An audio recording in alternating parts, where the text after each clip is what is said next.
Chers étudiants, bonjour.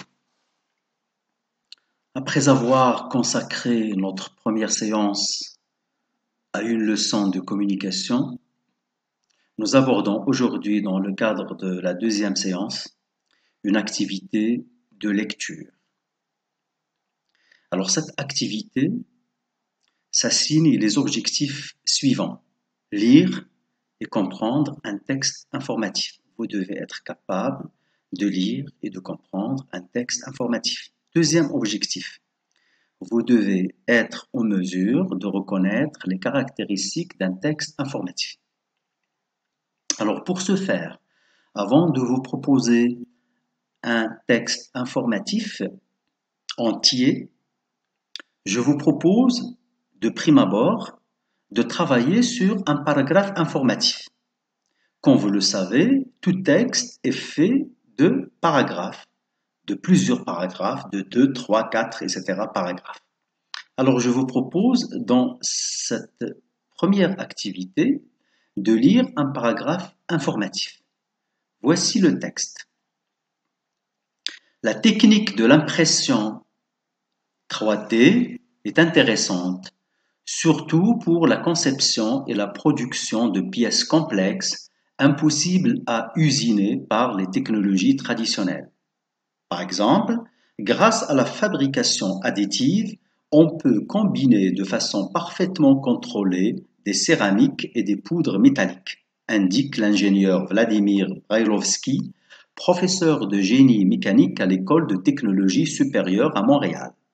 De plus, on peut même faire varier la concentration de ces éléments de synthèse dans l'objet que l'on veut imprimer pour obtenir un gradient de porosité ou une architecture plus ou moins dense. Depuis peu, il est aussi possible d'imprimer directement des cellules, une par une, grâce au bioprinting ou même des médicaments molécule par molécule. En conclusion, l'imprimante 3D s'avère un outil technologique idéal pour produire des pièces de très haute complexité, impossibles à obtenir par des méthodes de fabrication classiques. Alors voici quelques questions pour vérifier votre compréhension globale. À quoi sert l'impression 3D? À quoi sert l'impression 3D? Donc la technique de l'impression 3D sert à concevoir et à produire des pièces complexes impossibles à fabriquer, à usiner par les technologies traditionnelles. Deuxième question. Quels sont les domaines d'utilisation de cette technique? On utilise la technique de l'impression 3D dans le domaine de la fabrication de céramique, de poudre métallique, dans le domaine tout simplement du génie mécanique. Mais également, on utilise cette technique dans le domaine médical, dans le domaine de la production des médicaments. Troisième question. Que permet cette impression en 3D de produire? Elle permet de produire, c'est une question à laquelle nous avons déjà répondu, de produire des pièces complexes, de combiner de façon parfaitement contrôlée des céramiques et des poudres métalliques,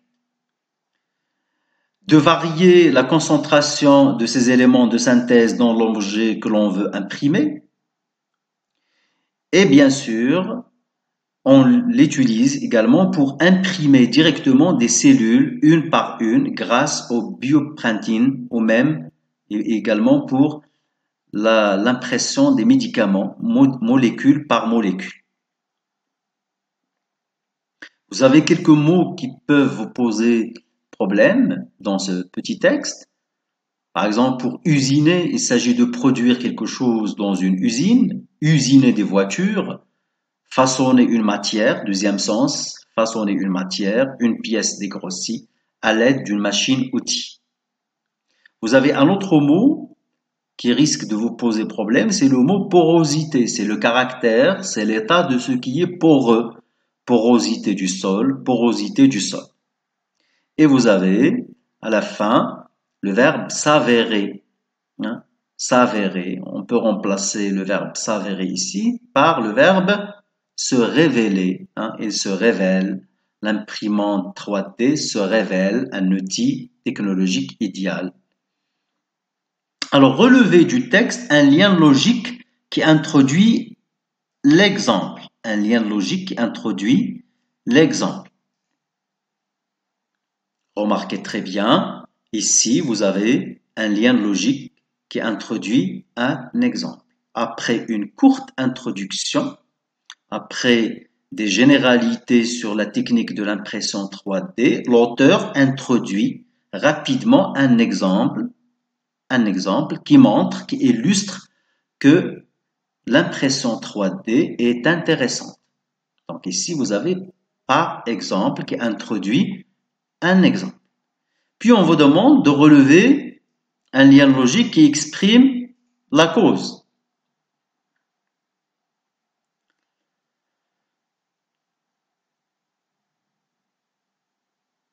Cherchons un lien logique qui exprime la cause.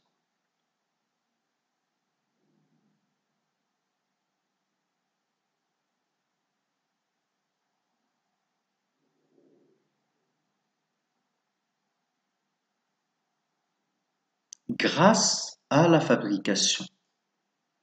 Grâce à la fabrication. Grâce à introduit l'idée de cause. C'est une cause bien évidemment positive. Grâce à. Puis vous avez une autre question qui porte sur la conclusion, le lien logique qui introduit la conclusion. Alors au niveau du dernier paragraphe, vous avez en conclusion.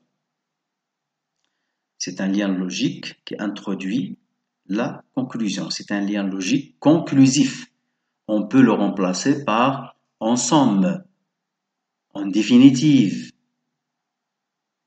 en guise de conclusion, etc. Alors, quel est le temps verbal utilisé dans le texte? Alors, remarquez très bien, vous avez le verbe être au présent de l'indicatif. Hein, vous avez le verbe pouvoir au présent de l'indicatif. Vous avez verbe indiquer au présent de l'indicatif, le verbe pouvoir au présent de l'indicatif.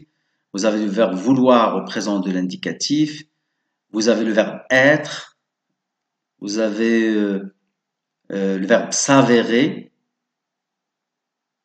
Ce sont des verbes conjugués au présent de l'indicatif. Donc, retenez très bien que dans un texte purement informatif, dont la visée est informative, le verbe, ou plutôt le temps qui domine, c'est le présent de l'indicatif. Quelle est l'intention de l'auteur de ce texte? Qu'est-ce qu'il cherche l'auteur de ce texte? Est-ce qu'il cherche à décrire, par exemple, quelque chose? Est-ce qu'il cherche à argumenter, à défendre une idée, à défendre une thèse, à donner des ordres ou tout simplement à informer? Donc la bonne réponse, c'est informer. Donc l'intention de l'émetteur, ici l'auteur du texte, c'est d'informer le récepteur, c'est-à-dire le lecteur, de l'informer à propos de quelque chose, de lui donner des informations à propos de l'impression 3D. Donc c'est un texte informatif. Lisez ce qui est souligné à l'aide des 3 couleurs. Combien de parties contient ce paragraphe informatif? Alors remarquez très bien, j'ai utilisé à des finalités illustratives 3 couleurs différentes. Donc remarquez, vous avez 3 parties. Hein. Ce paragraphe est structuré en 3 parties.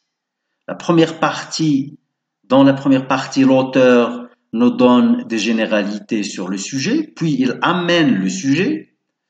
Dans la deuxième partie, soulignée en vert, l'auteur illustre son idée, illustre l'information qu'il a communiquée dans les premières phrases du texte. Et puis, à la fin, vous avez une conclusion. Conclure. Donc, amener le sujet, illustrer le sujet, conclure.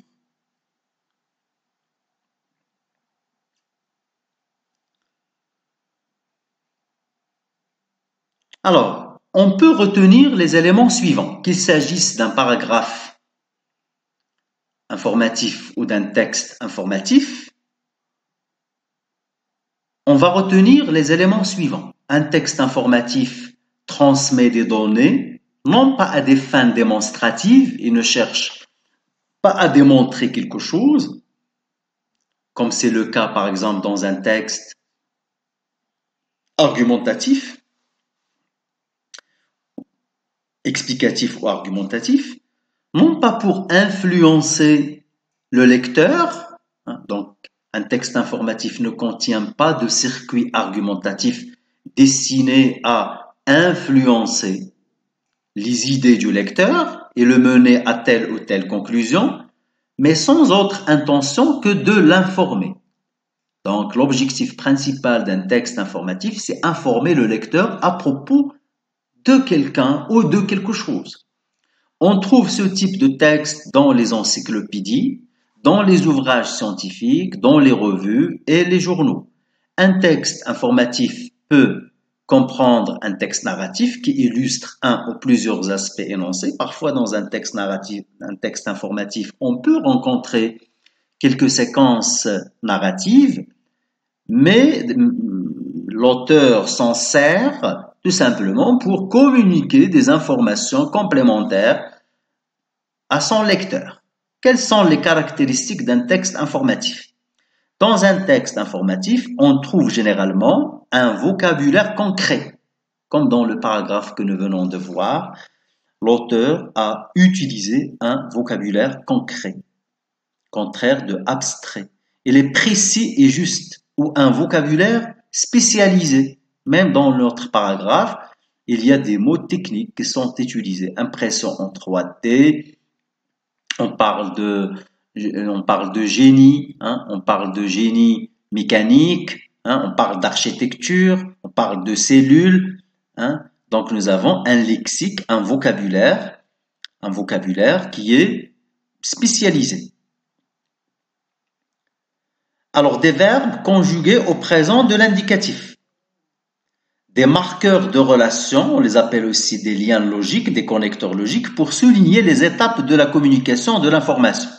S'il s'agit par exemple d'une énumération, vous allez trouver d'abord, ensuite, enfin, ou pour introduire des exemples, comme par exemple, ainsi, c'est le cas de, tel que, etc. Ce sont des liens logiques qui permettent d'introduire des exemples. La structure d'un texte informatif. Le texte informatif comporte une introduction, un développement et une conclusion. Nous allons travailler davantage sur cette structure dans le texte que nous allons voir lors de la prochaine séance. Le développement est organisé progressivement, c'est-à-dire qu'il y a une organisation des idées selon les aspects. Généralement, dans un paragraphe, on trouve une idée principale qui est accompagnée d'idées secondaires, dont l'objectif est d'illustrer l'idée principale. Chaque aspect est généralement développé dans un paragraphe. On parle de paragraphe ou d'unité de sens. Par exemple, pour parler par exemple d'une personne, on peut réserver, d'un scientifique, on peut réserver un paragraphe par exemple à son cursus scolaire universitaire, un autre paragraphe à ses recherches scientifiques. Alors le point de vue de l'auteur est généralement objectif, c'est-à-dire que l'auteur n'exprime pas sa subjectivité dans un texte informatif puisque son objectif tout simplement est d'informer son lecteur à propos d'un sujet, à propos d'un objet, à propos d'une personne, etc. Donc, il est objectif. On ne trouve pas de modalisateur dans le texte. On ne trouve pas, par exemple, de pronom personnel « je ». Alors, l'auteur ne prend pas position. L'auteur reste neutre.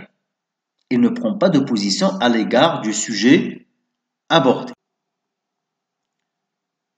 Voilà donc, dans cette séance, dans cette vidéo, nous avons essayé d'étudier un paragraphe argumentatif, d'analyser sa structure interne. Nous avons donc différencié le sujet amené, le sujet illustré et la conclusion. Bien sûr, nous avons relevé quelques liens logiques, exposé les caractéristiques principales d'un texte informatif. Je vous remercie de votre attention. À très bientôt, Inch'Allah.